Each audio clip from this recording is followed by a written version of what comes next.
கிறிஸ்துவுக்குள் பிரியமான சகோதர சகோதரிகளே, இந்த நாலு டிவைன் வேர்ட் மூலியமா உங்களை சந்திப்பதிலே மிக்க மகிழ்ச்சி. யூதா தேசத்தை எசேக்கியா அப்படின்ற ஒரு ராஜா ஆண்டு கொண்டிருந்தாங்க. அந்த தேசத்துக்கு விரோதமாய் அசீரியா ராஜா சனகரிப் வராரு. அவர் யூதா தேசத்துல இருக்கிற அரணான பட்டணங்கள் எல்லாவற்றையும் முற்றுகை போட்டு பிடித்துக் கொள்றாரு. உடனே எசேக்கியா என்ன பண்றாருன்னா, ராஜ அரண்மனையிலும் கர்த்தருடைய ஆலயத்திலும் இருக்கிற வெள்ளி பொண்ணெல்லாம் எடுத்து கொடுக்கிறாருங்க. கொடுத்தும் அசிரிய ராஜா எசேக்கியாவிட ஆட்களை அனுப்புறாங்க. அந்த ஆட்கள் ஒரு இடத்துல நின்று கொண்டு எசேக்கியாவை அழைத்து அனுப்புறாங்க. உடனே எசேக்கியா ராஜா கிட்ட இருந்து ஒரு 3 பேர் புறப்பட்டு போறாங்க. இந்த அசீரியா ராஜா அனுப்பிச்ச ஒருத்தர் பேரு ரப்சாக்கே. இவர் என்ன பண்றாருன்னா, யூதா ஜனங்கள் கிட்டையும் அந்த எசேக்கியா ராஜா அனுப்பிச்ச அந்த 3 பேருக்கிட்டையும் வார்த்தைகளை பேசுறாருங்க. என்ன சொல்றாரு அப்படின்னா, உங்க ராஜாவும் உங்க கர்த்தரும் உங்களை காப்பாத்த மாட்டாங்க, நீங்க அவங்கள நம்பாதீங்க. எங்க ராஜா அசீரியா ராஜாவை நம்பி அவரோட ராசியாகி காணிக்கையோட அவரோட்ட வாங்க. நீங்க வரும் பொழுது நீங்க இப்ப இருக்கிற தேசத்தை போல செழிப்பான தேசத்துல உங்களை அமர பண்ணுவாரு, நீங்க சாவாம பிழைப்பீங்க அப்படின்னு சொல்லி சொல்றாருங்க.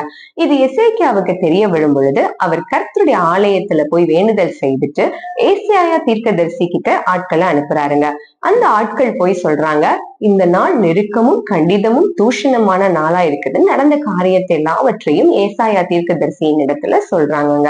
அவங்க சொன்ன உடனே கர்த்தர் ஏசாயா மூலியமா என்ன சொன்னாருன்னு பாத்தீங்கன்னா, அந்த எதிரி சொன்ன வார்த்தைகள் நிமித்தம் பயப்படாது, இதுதான் ஃபர்ஸ்ட் சொன்னாருங்க. சொல்லிட்டு ஒரு 3 விதமா வெளிப்பட்டாருங்க. முதலாவது திட்டம் பண்ணுகிற கர்த்தரா இருந்தார், 2வது வைராக்கியம் பாராட்டின தேவனா இருந்தார், 3வது ஆதரவா இருந்தாருங்க.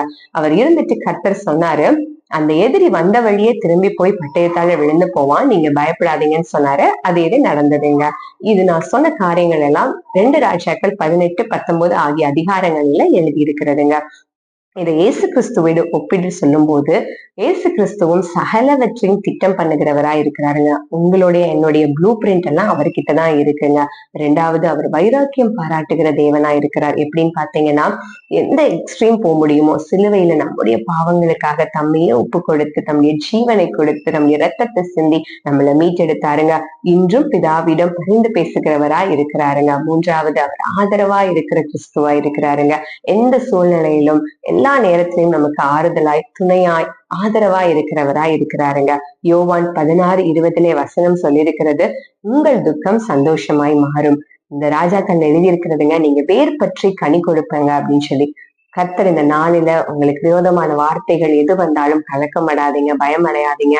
இந்த நாள் உங்களுக்கு துக்கமான நாள் இல்லைங்க, சந்தோஷமான நாளும் மகிழ்ச்சியான நாளா இருக்கும். உங்கள் துக்கம் சந்தோஷமாக மாறும். நீங்கள் வேர் பற்றி கனி கொடுப்பீர்கள். கர்த்தர் உங்களை ஆசீர்வதிப்பார். God bless you.